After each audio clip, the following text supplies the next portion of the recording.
Welcome to Kush News on the Kush Combos TV YouTube channel. I'm your anchor, Ochanda, bringing you daily the top stories of Africa and the Caribbean. Let's take a look at today's news on Sunday, March 19th, 2023. Malawi rescue efforts have begun to utilize sniffer dogs and locate people trapped under rubble caused by Cyclone Freddy. The Malawi government announced that Zambia dispatched 2 aircrafts in aid to rescue efforts, with additional nations pleading to do the same.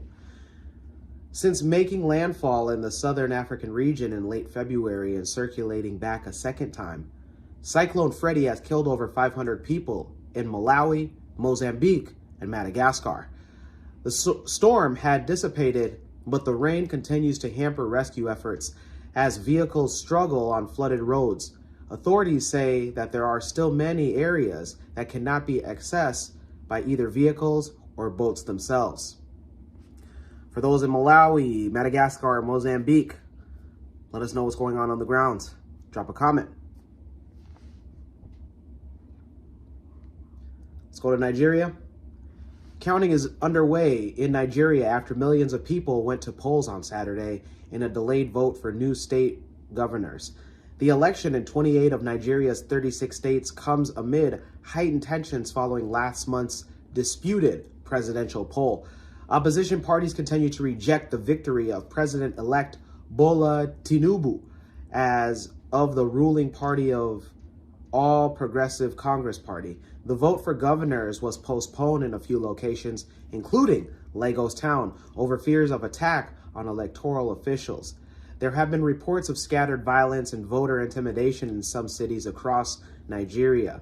Local observers, the Yaga Africa, said it found several instances in which voters were intimidated and prevented from voting unless they cast their ballots for certain political parties. A record of 87.2 million people were registered to vote in Saturday's election, but observers reported a low turnout. The final results are expected Monday. Those in Nigeria, let us know what's going on the ground. Drop a comment below. Let's go to Central Africa. Angolan President João Lourenço held a 3-hour private meeting in Luanda on Saturday with his Democratic Republic of Congo counterpart Felix Tshisekedi.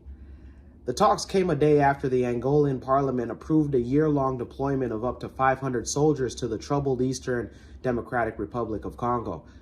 Luanda said the contingent would only be moved when it was certain that the right conditions existed in the areas. The Angolan president said, "Today a delegation of ad hoc mechanism, which includes military officers, is visiting these areas to confirm that all is in order. The troops will help maintain peace in areas held by M23 rebel groups.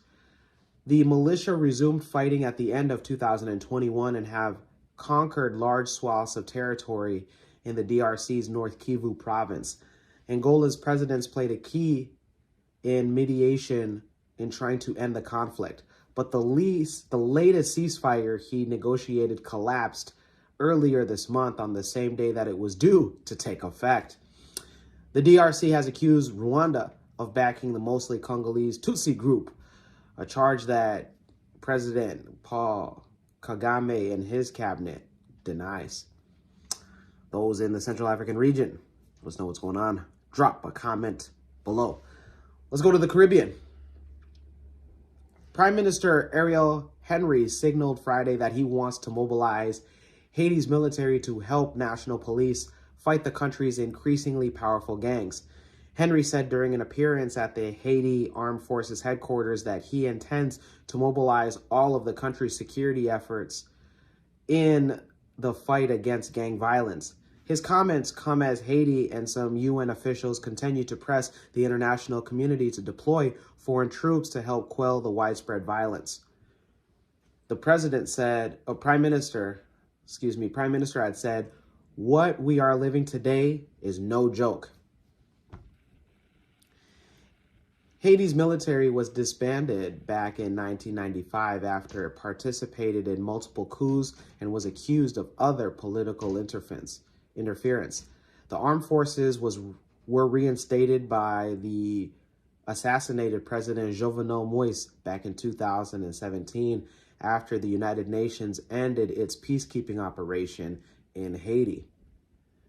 Gangs in Haiti control an estimated 60% of the capital, Port-au-Prince, and they have killed hundreds of people in recent months in their fight to control more territory in the aftermath of the assassination of Jovenel Moise at his private home. Tens of thousands of Haitians have been displaced with the ongoing violence, which the United Nations says that it's reached levels it has not seen in decades. For those in Haiti, or for those of Haitian descent, let us know your comments below. Speaking of governments, Africa, 4 nations, Kenya, Nigeria, South Africa, and Tunisia. There are reports that there are going to be anti-government demonstrations and protests tomorrow, March 20th, 2023. We at Kush News, we would love to get in contact with some of you guys that are going to be on the ground. We would love footage. We'd love live feed. Again, reach on out. Kush News at the email address in the description box below. Let's go ahead and wrap up with the African proverb of the day. And the African proverb comes from Madagascar. And it reads, "The child of a rat is a rat." Well, once again, the child of a rat is a rat. Malagasy proverb. For interpretations, or for your own interpretations of today's African proverb or the top stories of today, drop a comment below or reach on out to Kush News at the email address in the description box below. For Kush News, I'm your anchor, Ochanda. Nice time.